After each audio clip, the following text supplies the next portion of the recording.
Okay, our fourth speaker, unfortunately, he couldn't make it, Dr. Omar Abu Hijli in Jordan. So we'll meet him on Skype, through Skype.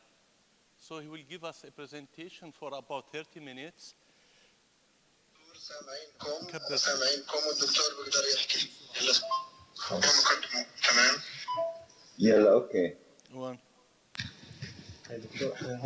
دكتور عمر شايفنا معنا؟ ايوه قاعد بيحكي. دكتور عمر هو senior consultant endocrinologist في Jordan Center for Diabetes and Endocrinology Jordan Hospital and Medical Center وهو president of Jordan Osteoporosis. Are you ready دكتور عمر؟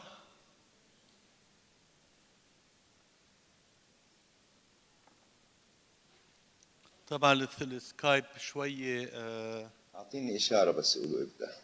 انا عندي اشاره. اطلع شوف. سوري خلي الدكتور يبلش. يلا هلا بسم الله الرحمن الرحيم. مسيكم بالخير. في الواقع يعني كل شوق وحنين ان اشارككم هذا المؤتمر اللي بتمنى له النجاح، وانا زي ما شايف الجهود اللي بذلت في سبيل انجاحه من جميع الناس في الواقع مشكوره وابدعوا، وبالذات برضه بدي اقدم الشكر لشركه نوفارتس اللي خلت المؤتمر يستمر ونتمكن من نشارككم في المحاضره اللي القيها اليوم. في الواقع اليوم التوك اللي بنحكيها طبعا المقدمه هاي بالعربي حكيناها انه الواحد اللهجه العربيه بتغلب عليه في الاول، هلا عشان في سبيكرز من بلاد اجنبيه بدنا نكمل محاضرتنا بالانجليزي.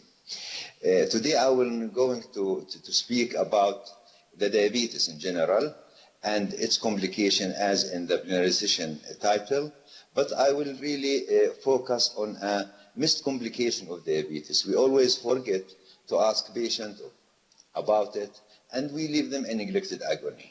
So the complication which I'm going to speak about is really occurs in about 30 to 90% of those with diabetes in different population.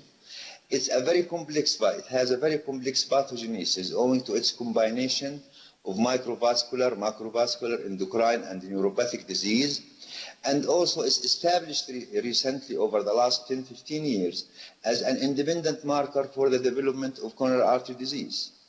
And it's occurring on average about 3 to 5 years before the onset of coronary artery disease. It's very serious complication, and it's a marker for a serious diseases in diabetic population. Is really this complication common worldwide? Yes, the statistics show that in the United States there's about 30 million men in the United States affected by this problem, and worldwide it's about 150 million. It's predicted also that in 2025 about 30 million of men will complain and suffer from this complication, which mainly affected diabetic people. So, if we now go back a little bit, basic things about diabetes, and we think about what is the most prevalent complication of diabetes, I think all of you know this list, but I think there is something missing. I hope that because really the communication now, since I'm not with you in direct face-to-face, so these questions cannot be done properly. But I'll give you a hint about this complication. This is a portrait by Pablo Picasso in 1970, and it says the lovers. And when say the lovers, I think everybody comes to his mind that this complication is really erectile dysfunction. Erectile dysfunction in diabetics constitute one of the most common complications, as we saw in the previous slides. So, if we want to define male erectile dysfunction, it's the consistent or recurrent inability to attain and or maintain a benign erection sufficient for satisfactory sexual performance, and this is adopted by the National Health Consistent Development Panel on Competence, and also in the the Journal of the Sexual Society and Sexual Medicine Journal. Okay, is it really prevalent? This is a very, very famous study in Massachusetts, male aging study, which showed that in men between 40 and 70 years of age, about half of them complain from different degrees of erectile dysfunction. 17 of them, they have mild, and 25% of men between this age group, about 25% of them complain from moderate degree, and about 10% they have complete or very severe ED. So it's a very common complication even in the general population. And this is the same study showed that is in the different degrees of erectile dysfunction, it depends on the age. If you are 70 years old, the probability of having erectile dysfunction between severe and moderate is about 50%. And of course, the probability will goes down with younger age. But even at the age of 40, about 40% of population have erectile dysfunction in different degrees. So it's really a very, very common. And the same study showed that the age-adjusted risk of erectile dysfunction was higher for men with lower education, diabetes, heart disease, hypertension, and of course advanced age. So now diabetes is one of the common high risk factor for erectile dysfunction in general population. What's the cause of ED? It's a very mixed, as we said, it's very complex pathogenesis. It's psychogenic. Usually psychogenic impotence, we encounter it in younger age group.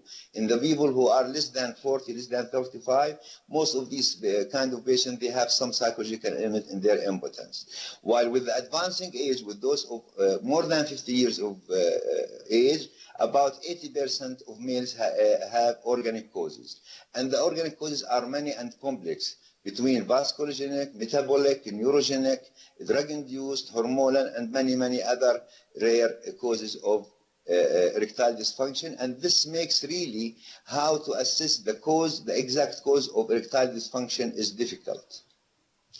But usually the major risk factor for ED, if you look at this table, it's many. I will not go through all of it, but I can tell about aging and the chronic disease. And as we saw from the Massachusetts study, that diabetes, hypertension, and vascular disease are one of the most common causes of and risk factor for erectile dysfunction. The other thing important, which is the medication, and also the antihypertensive, the antidepressant, the non-steroidal anti-inflammatory drugs, and many, many other drugs, especially those used in diabetics, they have risk for erectile dysfunction, in addition to the endocrine diseases, the thyroid, the hyperprolactinemia, and the hypogonadism, and the list is too long to say all of these causes. So, but to know how really we can treat erection and the causes and the risk factor of, for erectile dysfunction, we have to think about the mechanism of it. The mechanism, as we said, is very complex. It contains the higher centers up in the brain, and there is many nuclei in the vertebral, in the spinal cord, the sympathetic nerve at the L level, the parasympathetic center at the sacral level. There is the reflexogenic between the peripheral nerves, which they are either, they have either sympathetic, parasympathetic, and sensory nerves. It's also really, you have to have a very good hormonal milieu in the form of enough androgen and testosterone to have all these things functioning. Also the vascular supply to the area, to the venous and the pudendal artery and the inferior hypogastric artery, they should be patent to have a good blood supply. And also at the cellular level, the most important thing of it is the endothelium and the cellular substrate. And there is and now this is the main really thing which we are studying these days and over the last few years about the effect of a drug which mostly work in this level of endothelial and cellular substrate in the form of phosphodiesterase 5. So really it's a very, very, very complex mechanism. And if we look, this is a simple anatomy, and simply the venous in the flaccid state, there is the corpora here, it's flaccid and all the sinusoids are collapsed, while during the erection the blood supply opens under the effect of the arteries and the sinusoids get enlarged, where they compress the tunica against the veins and the erection happens. And this is a simple cartoon to show it how it happens, that the helicine artery in the flaccid state is usually it's not dilated, and there is an inflow which goes to the sinusoid, and this is the smooth muscles around the sinusoid where the blood goes through the venule, and this is in the fed state. While in the rigid state, the blood flow increases in the helicine artery, the sinusoidal space is enlarged, they brush the tunica against they compress the smooth muscles of the sinusoid and the wall sinus against the tunica, and at this stage they collapse the veins where the blood is trapped here, and this is what happened in the rigid state. This is a mechanical situation of the erection. But if we look at the other part of it, at the cellular level and the molecular level, it's a very complex. I will not go through all these things, but I can tell you the steps which happens. It mainly starts into endothelial cells where they secrete the nitrous oxide, and then they goes from also the cavernosal nerve, they secrete the nitrous oxide. It goes through this thing and go to the guanyl cyclase, where it converts the guanosine triphosphate to cycloguanosine monophosphate, and also to the where the calcium here substrate, and also the other part of the story started also from the cholinergic nerves, where it secretes the prostaglandin E, and it goes also through from the endothelial cells, where a cascade of reaction goes till they reach the calcium. The main importance in the cellular level is the calcium. When the calcium is really goes out from the cells, it leads to the smooth muscle relaxation, and at this stage when the smooth muscle relaxed, the blood goes in and also the erection happens. And the most two important things about this thing, while from the endothelial cells, the most important thing is the nitric oxide development. If this is deficient, and this is well known that nitric oxide is deficient in the endothelial dysfunction in diabetics, and also this enzyme, this substrate, the phosphodiesterase substrate, is inhibited by the enzyme, and this is put the cornerstones for the treatment of erectile dysfunction. And all of you heard about the baviferine injection, where it affects the other pathway of calcium and relaxation through the inhibition of phosphodiesterase 2, 3, and 4, while the new drugs, the phosphodiesterase inhibitor in the form of sildenafil and sildenafil, it also inhibit the breakdown of the phosphodiesterase part. The other thing is happened due to the cellular level, that when the contraction occurs, it's the other way around. It started by the adrenergic nerve, where the norepinephrine secreted, and it goes into the endothelial cells, which secrete the endothelins and the prostaglandin F2, and these lead to a cascade of reaction where it increases the influx of calcium here, and then goes through this kind of steps, and it leads to muscle contraction. So the mechanism of erection is very complex, affected by many substrate, and it needs a very good vascular supply, and most of these things actually affected in diabetic population. So, and this is a study to show the importance of endothelial function in a patient even without risk factors, not only diabetics. This is a study done in 32 patients with erectile dysfunction against 25 controls. They are matched for the body mass index, smoking, the blood glucose, the lipids, the cardiac function, and the blood pressure. And this patient with this risk factors for erectile dysfunction excluded, and it have been tested by acetylcholine stimulated vasodilatation and the endothelial dependent dilatation. And if you can see easily, you can see this is the score of the erectile dysfunction by the International Index of Erectile Function, which is the standard as a questionnaire about assessment of erectile dysfunction in women. And you can see the score in the patient of erectile dysfunction is about 9, while the control who have no erectile dysfunction, the score is 22. Actually, this International Index of Erectile Function used in studies, in clinics, in all those who need to be assessed for erectile dysfunction. If the score is more than 21, we can consider it as normal. So this is the situation of the erectile dysfunction in the ED group and the control group, and you can see that how is the endothelial dependent dilatation by reactive hyperemia response, how it's impaired in erectile dysfunction group while it's normal in the control. Also, the other thing is happening. If you look at the brachial artery dilatation, which is a measure of endothelial dysfunction, how it's really reduced in the erectile dysfunction group and the control group, it's normal. So it's very important that even patients with erectile dysfunction without any risk factors for erectile dysfunction have a bad or disturbed endothelial dysfunction. So the importance actually of erectile dysfunction, and we should remember it even in general population, not only in diabetics, that it can uncover any other serious treatable disorders. In diabetes, about 10% of men who just presented with erectile dysfunction, they have undiscovered diabetes. Hypertension is very common.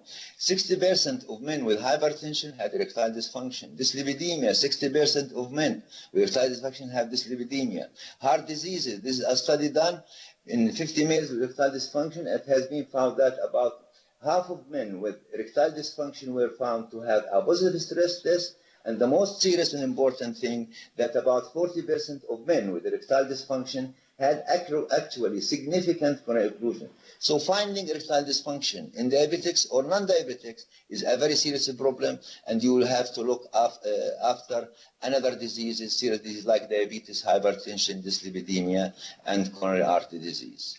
And this is really a slide to show the independent risk factor for erectile dysfunction and cardiovascular disease. If you look at them, you can tell that most of them is the same: age, smoking, diabetes, hypertension, dyslipidemia, obesity, lifestyle, and depression. All of these, they are shared risk factors for erectile dysfunction and cardiovascular disease. And this is actually a slide to summarize the situation of erectile dysfunction, why it's important and how it's impaired and what its reflection on the health. If you have hypertension, dyslipidemia, and diabetes, they lead to two things: either structural changes in the vasculature will lead to atherosclerosis, and this leads to arterial stenosis and arterial insufficiency. At the same time, when there is atherosclerosis, it affects the trabeculae and the smooth muscles, atrophy and fibrosis. On the other hand, there is functional changes with hypertension and dyslipidemia and diabetes, where there is impaired dependent relaxation. It goes to the arteries. There is impaired vasodilatation, and also the diabetes. Also, in addition to that, it's impaired the neurogenic relaxation through the diabetic neuropathy and lead to arterial insufficiency. At the same time, the functional changes affect the trabeculae of the blood vessels and lead to impaired relaxation. Both these, the trabeculae and the impaired relaxation, lead to veno-occlusive dysfunction. At the end, they lead to excessive outflow. There is venous leak. The venules and the albuginea will not really be relaxed and it's very stiff, so that it leads to venous leak. And at the same time, there is reduced inflow of blood, and there is less turgid or very poor erection. So it's really an interplay between the cardiovascular factor, endothelial dysfunction, and erectile dysfunction is very strong. And this is actually a study to show the cumulative hazard ratio of coronary artery disease event is certified by erectile dysfunction. If you can see here, this is a patient who has been followed for up to 10 years, and to look at the cumulative probability of coronary artery disease. And you can see clearly that the patient with erectile dysfunction have a higher incidence of probability of having coronary artery disease over years, more than patients with erectile dysfunction. So checking and finding erectile dysfunction either in general population or in diabetics is very important to tell about the coronary artery disease and the probability of having coronary heart disease. And this has led to a meeting, which is the Princeton Third Consistent Conference, and they recommend at the end of the conference that men should be counseled that ED is a risk marker for underlying cardiovascular disease and other health conditions that may warrant evaluation and treatment. So this is very important. Erectile dysfunction, whether in general population or in diabetics, you have to check your patient for the probability of having coronary artery disease. Now, if we come to Jordan here, this is a study done by Ajlouni. before about 10 years, and we look at the prevalence and severity of erectile dysfunction and its correlation among Jordanian men with diabetes. And by using the International Index of Erectile Function, we have the prevalence of erectile dysfunction in diabetics about 62%. About 50% of them, they have severe, and 12% moderate, and about 32% of them, they have mild erectile dysfunction. And at the same time, as usual, the independent risk factor for erectile dysfunction in diabetics is the advanced age, the glycemic control, the hypertension, the coronary artery disease, the retinopathy, and neuropathy. And actually, with all this, we have about 60% of our diabetic patients have a degree of mild hypertension. Still, it's neglected to be treatment. And in the same study, it shows that just only 7% of them were receiving treatment for erectile dysfunction. Now, sexual dysfunction is, if we assess the other way around, how sexual dysfunction embedded in a newly or recently diagnosed diabetics, we find that any patient who has been diagnosed with diabetics, about 20% you will have them having erectile dysfunction, and this is other erectile dysfunctions in the form of premature ejaculation or delayed ejaculation or sexual desire. You may find them in patients with diabetes. So patients with recently discovered diabetes in your clinic, you have to ask him about erectile dysfunction to check that and to help him to overcome this problem.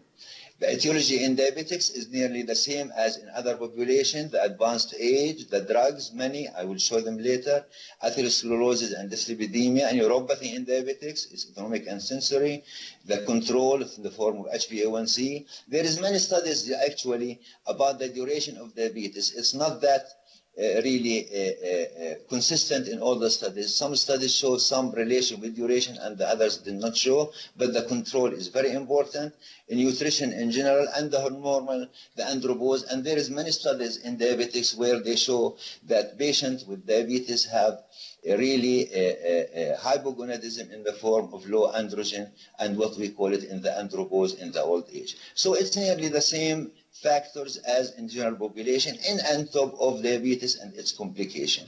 And as you see, this is the all the mediators which interfere with either erection or in the flat state and in the form of detumescence or tumescence. And you can see this is the neurotransmitters and the substrate needed for erection. And you can see most of them are affected in the negative way, where the tumescence are reduced in diabetics, while the substrates which lead to contraction and detumescence are increased in diabetics. So this is also, in addition to the vascular problem in diabetics in the form of the macrovasculature, also there is cellular level of the disturbances which lead to erectile dysfunction in diabetics.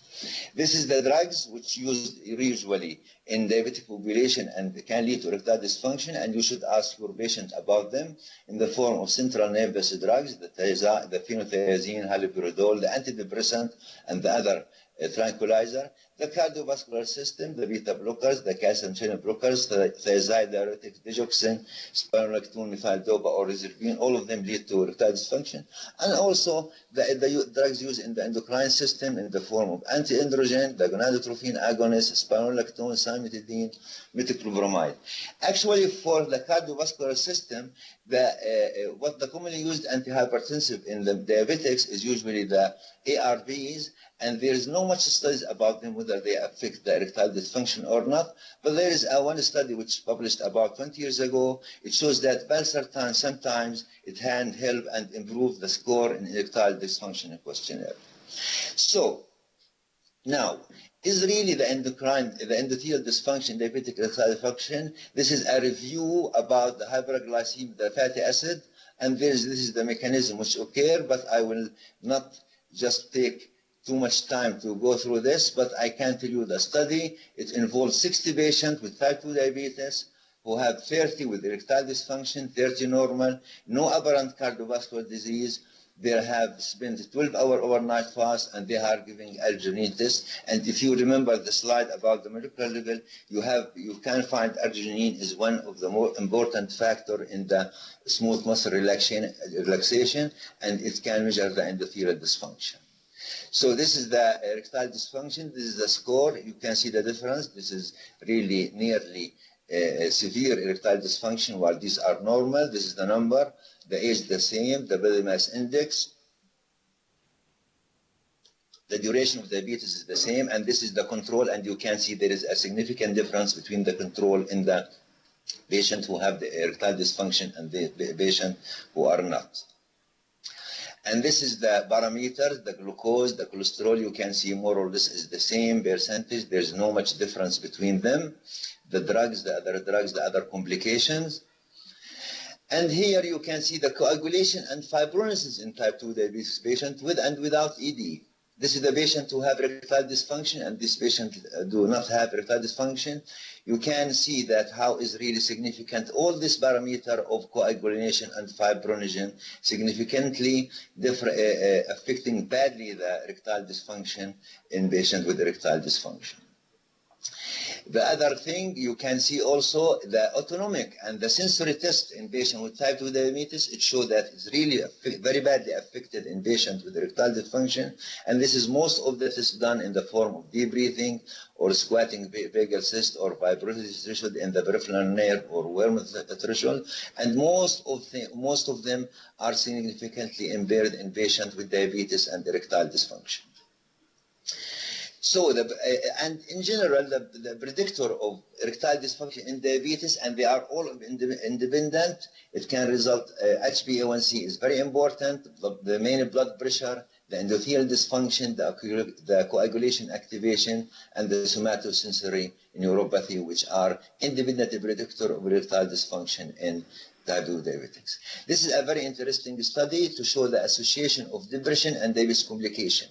The most people depressed with diabetes, as you can see, is the people who have sexual dysfunction. They are more depressed than the patient who have macrovascular diseases, patient who have a neuropathy, nephropathy, or retinopathy. So erectile dysfunction is one of the major causes of depression in diabetic patients, and we are really sorry to say that we rarely ask about this problem in our diabetic population. Now, when we take a look over these, what happens over the last 20 years since the discovery of the phosphodiesterase and the phosphodiesterase inhibitors, which make a revolution. That was on 1989-88 when sildenafil discovered. The situation till that time was the public and the many doctors are ignorant about available treatment for impotence, and impotence often has multiple causes, and diagnostic evaluation should include psychological, vascular, endocrinological, and medical factors. It's nothing changed till now. At that time, the only really good treatment is the intracavernosal injection with a smooth muscle relaxant. At that time, only babavarine can be used to produce good and satisfactory erection. And the surgical repair of venous leak or insertion of lymphatic prosthesis was done. That was on 1994. Let us see what happened over the years. The drugs, there is psychological counseling. The only drugs available at that time is the alpha-adenosynuclein blocker in the form of euhombine. There was intracavernosal therapy only just as babavarine. Now we have many other components which we can use like prostaglandin and phentolamine. Also the treatment of venous leak by surgery, which is not that good results. Revascularization as if you are doing a coronary bypass or coronary stenting, where you can improve the flow through the pudendal artery, the benign prosthesis, and the vacuum devices. Now in 2005, what only we added the oral medication, and I don't think the time will allow us to discuss any of them, but the phosphodiesterase 5 inhibitors are the mainstay of treatment now, and there's different molecules, and most of them show good response, but usually the response of these oral medication is really not good, and only just about maybe 50 or less than of this responding in diabetics, because really of the multiple pathophysiological problem encountered in diabetes. But at the end of the day, we can say if our medication fails in the treatment, we can use the intraurethral suppositories in the form of the prostaglandin or the intracavernosal injection with many different molecules, the babavarine, the prostaglandin, and the phentolamine. the vacuum devices, and also surgery. So with these things available in our hands these days till now, we can really treat most of patients, and all of them will be satisfied by improving their erectile function. So this is a summary about what we have said, but look at the cost. The cost is different actually. The cheapest one to use for single use is the oral medication, but as I said, it's not that really effective in diabetic, and you may need to use the intracavernosal injection in the form of multiple drugs or the vacuum devices, but you can do the surgical procedure, which can cost between 10 and 15,000 with vascular surgery like coronary artery bypass surgery, and is very effective and very curative. If we look here at the patient choices and the preference between different treatment, this is the study done before the phosphodiester inhibitors, but in general, patients always prefer oral medications. And but the satisfaction with the response is 16%. The constrictive band, not much used because it's not natural, but there is satisfaction about 37%. Self-injection therapy, the satisfaction is very, very high, but the use of it is very little because of the cumbersome. Injecting a needle in the venous is a very bad experience, and not everybody ready to take this step. Vacuum devices also because it's cumbersome sometimes and application and needs a very little bit talented patient to use it, but the satisfaction is good. I think surgery in the form of either implantable devices or by bypass surgery is not frequently used, but it's very successful. Now with the introduction of the oral medication in the form of 5-phosphodiesterase inhibitors, I think the frequency of use is exceeding about 80-85%. As I said, the satisfaction and response is not always promising, especially in diabetic population. Now, where we are now in 2005, the erectile dysfunction was undertreated. 90% never seek care of the patient, 10% seek or receive treatment, and 5% tried or are using phosphodiester inhibitors only. 8 of 10 men want their doctors to ask them about ED, and this is very important. And usually the patient waits for more than 5 years to disclose the erectile dysfunction symptoms to their physician. So it's really, this problem in diabetic patients is very common, complicated, has very negative impact on the health and cardiovascular health, is really under-discussed and under-treated. And this is a situation in every one clinic. Always the patient sitting in front of you, and he said that, I hope he asked me about erectile dysfunction. At the same time, his treating doctor say that, oh, if there is a problem, I hope he will bring it up. And none of them disclose it. But many times at the end, after even the patient left the office, he come back again, doctor, I want to say that there is a simple thing, and he put it at the end because of shy.